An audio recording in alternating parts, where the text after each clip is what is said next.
Welcome to Pennsylvania Newsmakers, and as always, thanks for watching. Well, our bridges, how safe they are they? But first, legislative and congressional maps, mail-in voting, as they say. Let's get to it.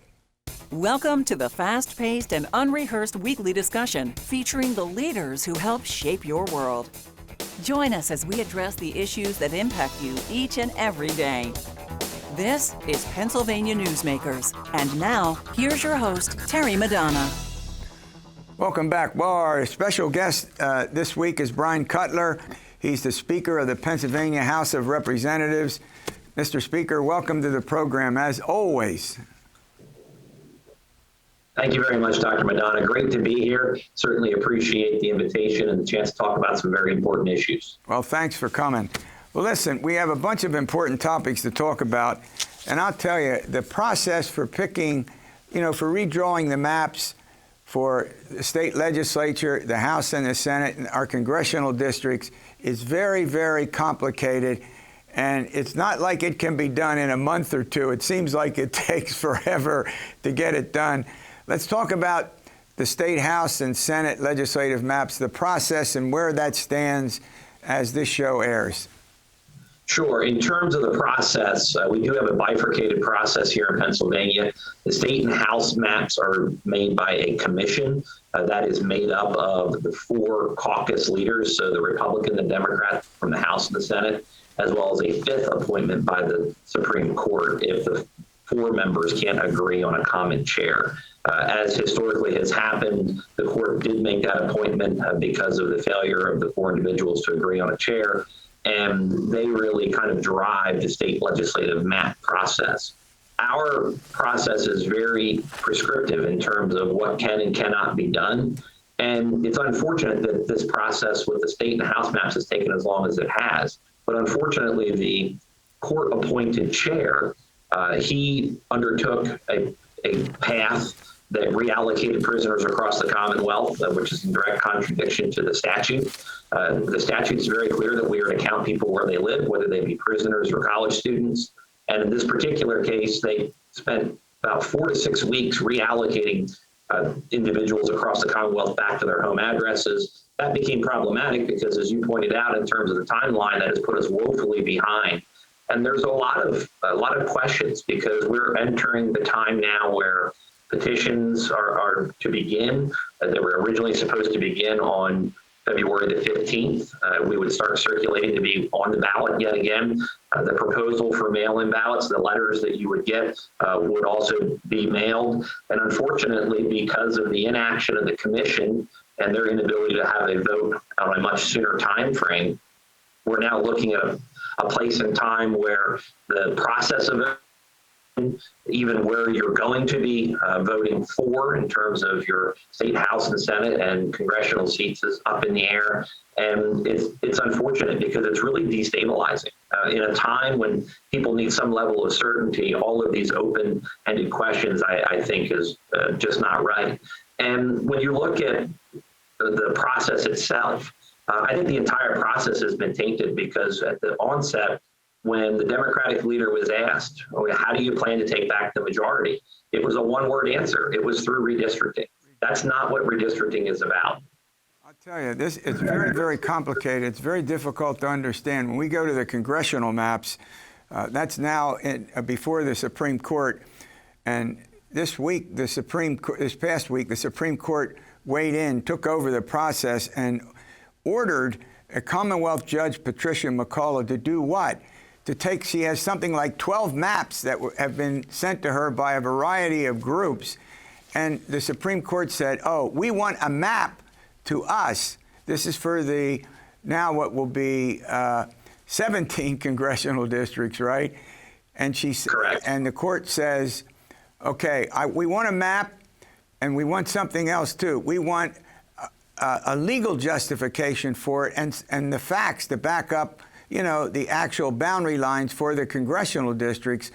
All of that, I've never seen that before or heard of that before, where the court says, by the way, the Supreme Court, Commonwealth Court, you send us a map and we'll pick one. And by the way, they don't have to pick one. As you know, they can do pretty much what they want.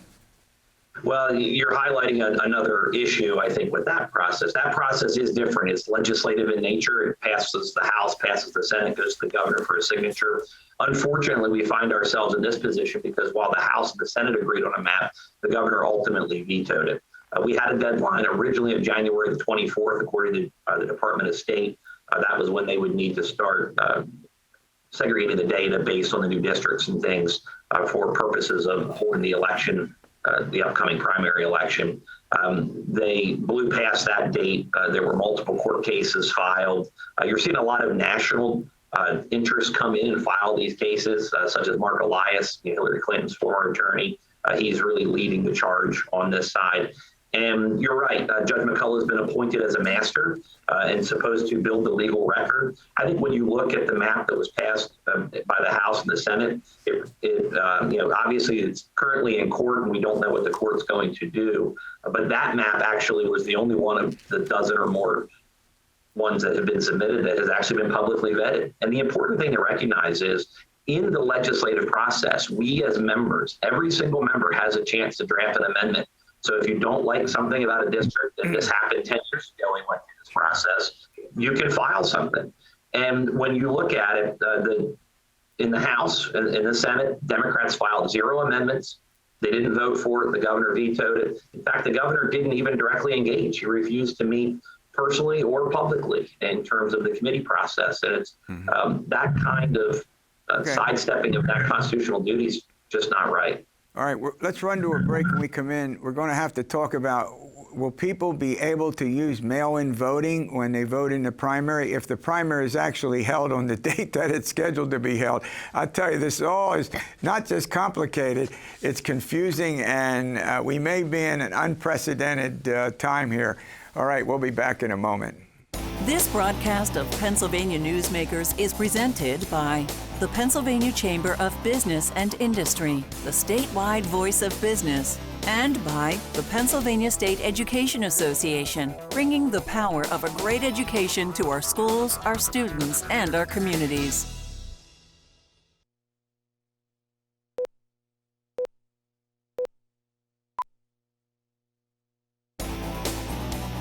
This broadcast of Pennsylvania Newsmakers is brought to you by the Pennsylvania Highway Information Association, the go-to source to learn about transportation projects and issues.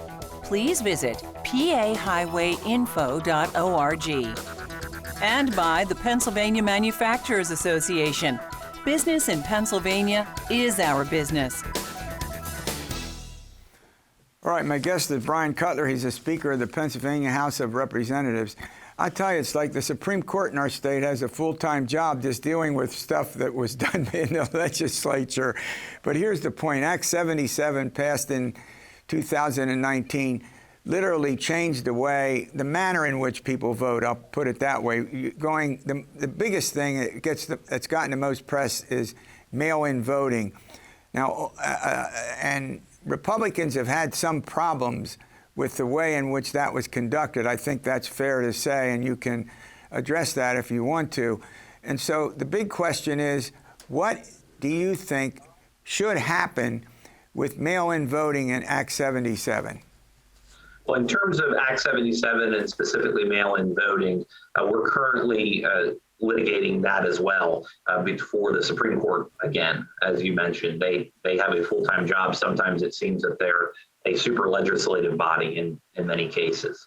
The court case from the Commonwealth Court level that is now on appeal said that it was invalid.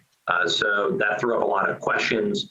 The Wolf administration has asked for that appeal, which temporarily puts a stay in place. And you hit it before the break. If the primary stays on the date, which that's certainly our hope because we don't need additional confusion in who you're voting for or when or how you're voting, that process would be in place as we head there, absent another court decision. But that level of uncertainty is really the concerns with the stability that I was raising earlier, that this is once again being litigated.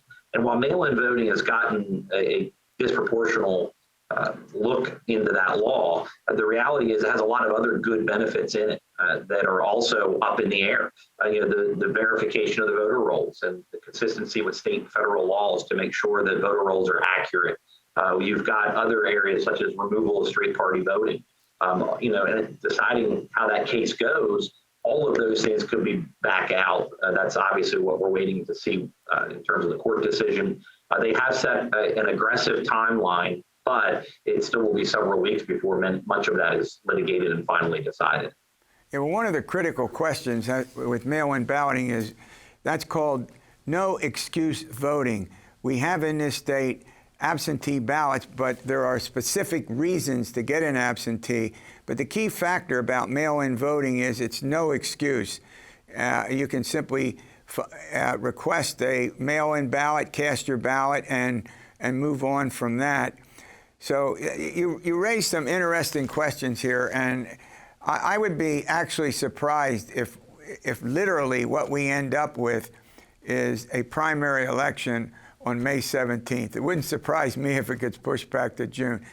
Okay, before I let you go, let's talk about the budget this year. The state apparently has billions of dollars of extra money, largely because of the resources that have come in from the American Rescue Plan and other federal programs. No tax hikes, would you say? What's the condition of the Pennsylvania budget as you and I speak now? Well, in terms of the budget, I think that financially the state's in a much better position than it was in prior years. And you're correct that a large portion of that is due to the federal funds that have come in.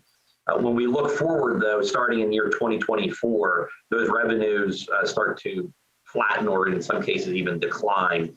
And the way the federal money was given, we can use it in this budget cycle as well as next. We really kind of broke it out into three parts with last year, this year, and next year.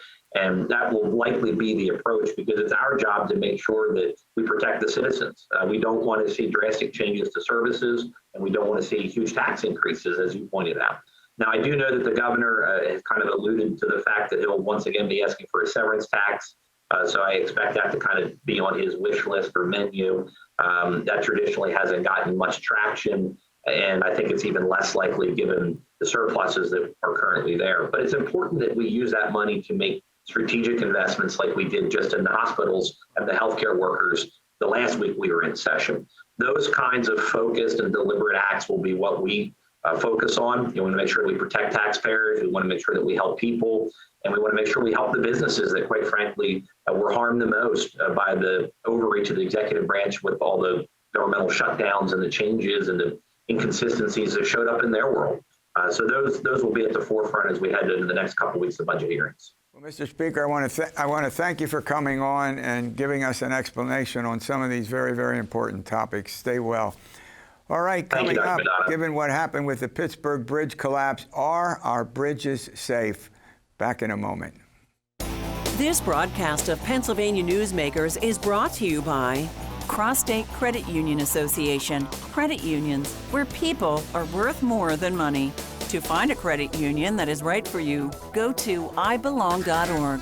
And by the Energy Association of Pennsylvania, Pennsylvania's energy information source.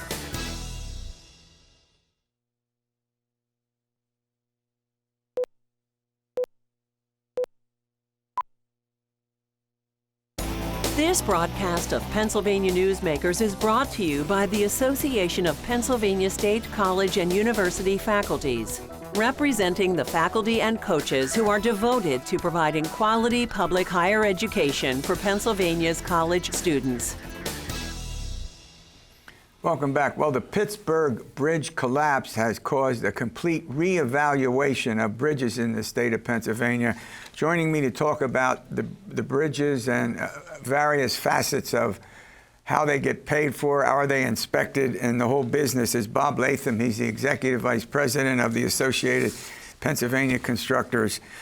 All right, Bob, let's start with this. 25,400 state-owned bridges, greater or equal to 8 feet in length. We have the third largest number of bridges in the nation, and the average bridge in Pennsylvania is 50 years old. I know you have more data. Go. Well, we've always said we have one of the highest counts of bridges in the country, and that's of course because of our geography. We also have, according to a national report that was issued just yesterday, as a matter of fact, by the American Road and Transportation Builders Association, the second highest number of what they call bad bridges of any state in the country, just behind Iowa.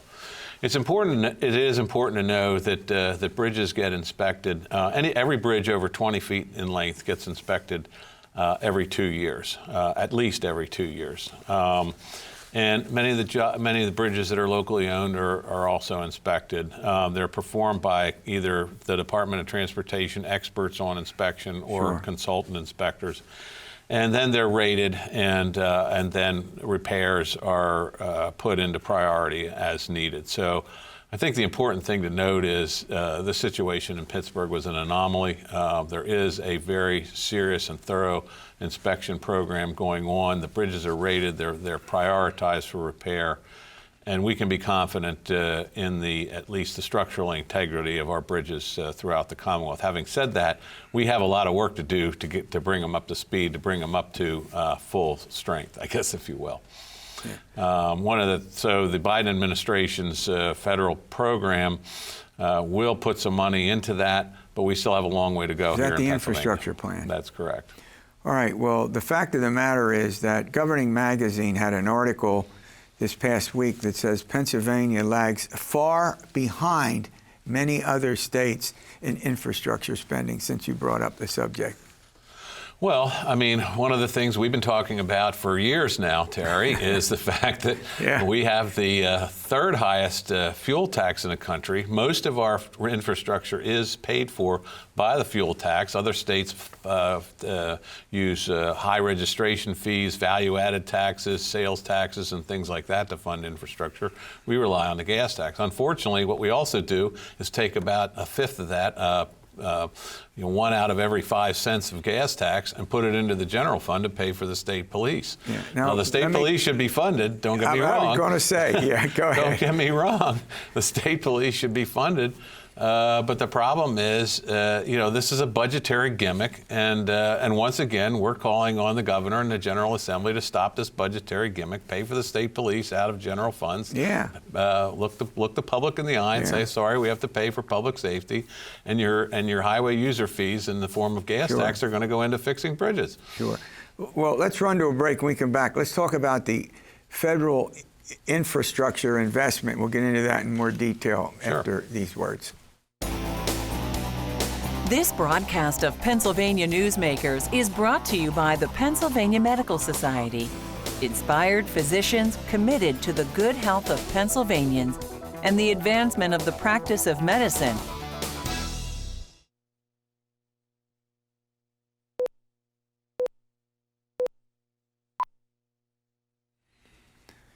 All right, let's talk about federal infrastructure investment, something like $4 billion. Go ahead, take it. So we've been waiting for quite some time for Congress and Washington, I guess if you will, to act on infrastructure funding. In fact, when we passed the transportation bill way back in 2013, we said, well, we got about 2/3 of the way there, and we're looking at Washington to fill the other gap. Well, it took us until this fall to do it, and they finally did it. So we're looking at a pretty good increase. So we were looking at maybe $4 billion. That's spread out over 5 years of an increase in money coming into Pennsylvania. But on the flip side of that is most of that is 80% federal money that requires a 20% match. So 1-to-4 match. But in about year 2 or so, we are not going to have enough state money in order to make that match. So we're going to have to increase some sort of funding at the state level in order to make sure that we match the funds.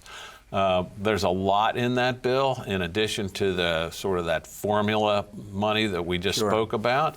There are grant programs available. There's major project grants that are available. There's a lot that comes down the pike on that. So it's really broken down majorly into what we call highway repair, core money, a special bridge fund, and then all these other categories. And some of them include things like Appalachian regional funds and things like that we qualify because we're in the Appalachian. Are you optimistic about the funding sources and making sure that these bridges get repaired properly?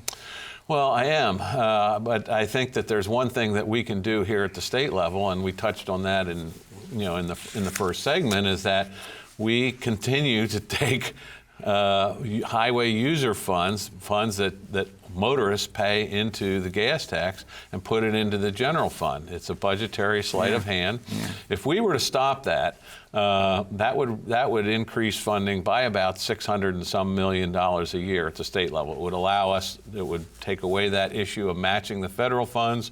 It would allow a much more robust program, and we could reduce our inventory of bad bridges. We fixed a lot of them over the last 8 years using that transportation funding bill of 2013. But we still have 3,000 more that are on that bad list that need to be fixed. And the infrastructure money from Washington really kind of gets us back to where we were several years ago with our construction and engineering program. So we need to end this budgetary sleight of hand, I guess, if you will, once and for all. Leave the money that people are paying now in the highway fund to fix bridges, and then find another source of money for the state police over in the general fund. All right, as we leave here, what are the important messaging points that you would like to make? The messaging points really are, first of all, on our bridge system, we have a very robust and thorough and professional inspection system.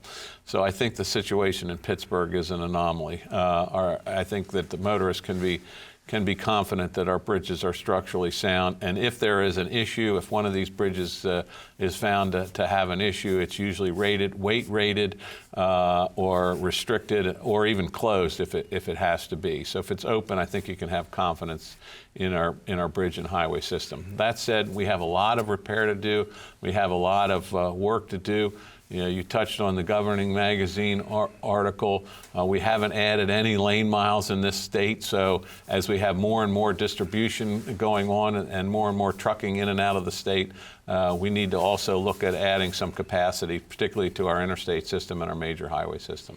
Yeah, and again, you're not advocating cutting the state police budget. I think that's important. That's very important to know. But it only makes sense to fund the state police in a different way. Right.